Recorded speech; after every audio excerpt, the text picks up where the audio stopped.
Hello guys, magandang hapon po sa ating lahat. Thank you Lord sa lahat po ng mga blessings at biyaya na akin o ating natanggap sa araw-araw nating pamumuhay. Shoutout po sa iyo na nanonood ngayon sa aking mahal na asawa at mga anak dyan. Congratulations sa Bisilig City na nanalo ng Grand Final sa Kadayawan Festival. Alam nyo ba guys, na habang ako'y natutulog, naririnig ko yung ingay sa kapitbahay namin. Yung pala, napakasayang lang. Pinutol na pala nila yung orange dito na napakaraming bunga. Kung kailan namunga na at mga hinog na. Yan, nawala na dito sa bakod oh. Yung pala pinutol na. Ayan na siya oh. Ayan, sayang. Napakasayang. Matamis pa naman.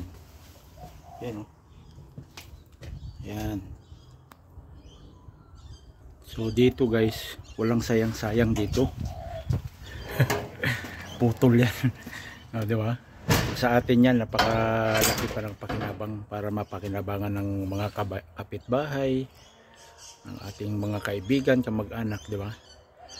Ganun lang. Maraming salamat po muli at thank you for sharing our videos, lalo-lalo na sa iyo na nanonood ngayon. To all my foreign friends who can watch this video, thank you so much guys. Keep safe always and enjoy life. Happy Sunday po sa lahat. Thank you. Shout out Bisilig City sa aking mahal na mga magulang at mga kapatid. De La Salle Jan Bosco College, to all OFWs, Luzon, Visayas, Mindanao, kung saan makarating ating video. Maraming salamat po sa inyo. Thank you, thank you. Shout out Kawayan City, Isabela.